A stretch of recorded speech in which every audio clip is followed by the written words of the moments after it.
और आइए अब चलते हैं एक संगीतमय दीपोत्सव कार्यक्रम पर। गुरु माता अब सदैव हमारे बीच नहीं है, पर वैदिक हेरिटेज की स्थापना करने वाली गुरु माता की स्मृति बनी हुई है और उनके द्वारा जो भारत के शास्त्रीय संगीत का आस्वादन करने का अवसर उपलब्ध कराने की जो परंपरा डाली गई, उसको निष्ठा के साथ वैदिक हेरिटेज में आगे ले जाया जा रहा है। इसका एक परिचय 4 और 5 नवंबर को विशेष रूप से आयोजित हुए वैदिक हेरिटेज के संगीतमय समारोह में देखने को मिला। 4 नवंबर के दिन जहां ओडिसी नृत्य के लिए डॉक्टर कावेरी सेन थी, सितार पर थे अंजन शाह और फिल स्कार्फ ने सैक्साफोन के द्वारा भारतीय शास्त्रीय संगीत में इस वाद्य को कैसे सम्मिलित किया जा सकता है उसका प्रमाण दिया। वहीं तबले पर अरूप छठोपाध्याय थे। हमने वैदिक हेरिटेज के अध्यक्ष नयन किस्नाडवाला जी से भी बात की और साथ ही चर्चा की इन कलाकारों से। प्रस्तुत है इस कार्यक्रम का ये अंश। राक्षसम रामायण महामाला रत्नम वंदे नीलात्मजम अंजनानंदरम वीरम जानकी शोकनाशनम कपीशमक्षहंतारम वंदे लंका भयंकरम महाआपदामपहर्तारम दातारम सर्वसंपदाम लोकाभिरामम श्रीरामम भूयो भूयो नमाम्यहम्. Jai Shri Hanuman is the way to greet when you are at Vedic Heritage, and the memory of Guru Mata always inspires you, and that inspiration flows in the form of celebrating Indian music also. And Nayanji, I appreciate you joining me. Jai Shri Hanuman, you have come all the way from London, and how is the feeling in your heart when not present physically Guruma, and this is the first musical festival? So I believe Guruma is still here. She is still guiding us. She had told me many times that, Nayan, if you miss me after I'm physically gone, close your eyes, ask any question, you'll get the answer. And that's what I do. And I still believe she's here. She's guiding me. And the strength and energy she's given me since she's passing away is unimaginable. And sometimes I wonder, after something happens, I said, oh my gosh, that was Guruma, that was not me. And that's how I feel.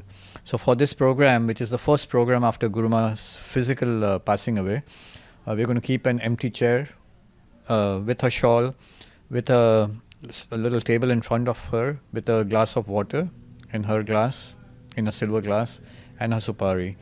And we're going to keep it empty because we think Guruma is going to be here listening to the music. She thought music was divine, and there's a close relationship between bhakti and classical music and dance. And I'm pretty sure she's going to be smiling at us, watching the program, listening to the program, and hopefully blessing all the artists, all the sponsors, all the ticket holders, and the management team here. So that's what I feel. Lots of good wishes for continued success individually as well as far as your responsibilities with Vedic Heritage is concerned. And as we conclude this conversation, any one reference from Hanuman Chalisa which kind of is a recurring source of inspiration for you? So for me, Hanuman Chalisa is a constant. Whenever I'm not doing anything, I'm chanting Hanuman Chalisa. And I tell people who are new to Hanuman Chalisa, just say Jai Jai Jai Hanuman Gosai Kripa Karu Gurudev Gnai. And if you just chant that gives the essence of Hanuman Chalisa too. But don't forget, Hanumanji was also a big musical genius. People don't know. Guruma has done the research. It's written in Hanumat Puran.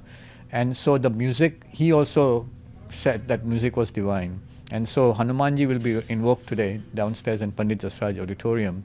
And all you have to do is close your eyes, open your heart, open your soul, and you'll be united with the Supreme Soul, I think. So, wonderful. Thank you very much, Nayan Kisnadwala ji, President Vedic Heritage. Namaste. Jai Shri Hanuman. Thank you so much. I'm delighted to be talking to Phil Scarf, and his instrument is soprano saxophone. that we see here. And you performed at Bharatiya Tansen Festival also. Tansen Samaro. Yes, yes. So this instrument is not typically sort of associated with Indian classical music. Have you done something extra to make it sort of a part of the Indian music? Yes, I've done a lot of work to adapt it to Indian music. I've had to learn how to play meend and gamak and kanaswar and all these things to make it work for Indian classical music. Plus, I've had to adjust the pitch because the pitches are not exactly the same as in Western music. And what prompted you to take up that challenge? Right, so I came at this from the perspective of a jazz musician, and in jazz we improvise a lot.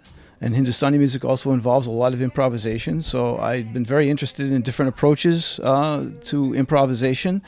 And I got very interested in Indian music, or Hindustani music in particular, because of the differences in how the improvisation is approached. I found it very interesting and challenging. Namaste, I'm delighted to be talking to Dr. Kaberi Sen. So it is very rare that you have someone who is expert not just in music but academically also very sound, and with a PhD as well as several lectures and whatnot. So Dr. Kaveri Sen, talk to me about the special feature of Odissi that you personally felt pulled you towards it. Actually, when I started learning, it was not my decision because I was very tiny girl. It was my parents' decision. But later on, my guru motivated me, and its dedication, its devotional aspect, the philosophy behind the Odissi dance attracted me a lot. And while I was doing my research, then I discovered it has a very deep philosophy. In fact, the influence of Chaitanite Vaishnavism, the Vaishnavism which was initiated by Chaitanya Dev. And it has a great influence on Odissi dance.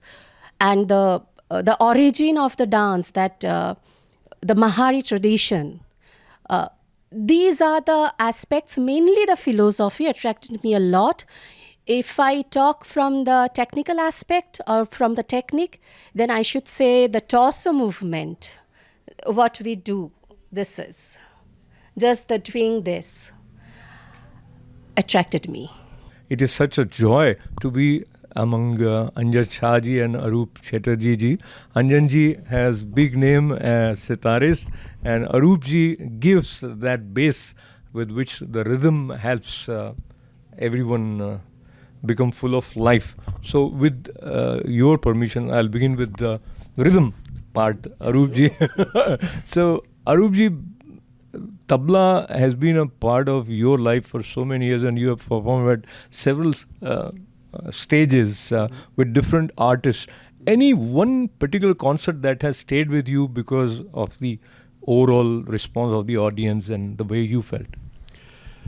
Well, it's hard to say the one concert, but I remember when first time I got an opportunity to perform with Pandit Ravi Shankar ji. So that concert I will never forget, So that was like unforgettable memory for me. So I performed with him. It was a great blessings for me, in Los Angeles in 1998. Wow. Yeah. So same question to you, Anjan ji, but with a little variation. Anjan Shah ji is a sitarist. He has also curated some important concerts, and you're based in Kolkata. Yeah. Kolkata is kind of perceived as the cultural hub or cultural capital in certain ways. Who has been your role model as far as sitar is concerned? My role model it's very difficult. Of course, obviously, I will take the name of my guru, from which I have been taking talim since last 3.5 years, Pandit Tejendra Narayan Majumdar ji, and I also follow Pandit Nikhil Banerjee ji. So actually, being a disciple of sitar, So I follow all the maestros like Pandit Ravi Shankar ji, Ustad Sahid Parvez ji, Sujat Khan ji, Rahis Khan ji, and lots of artists and legends are there. So this is the way I follow everyone.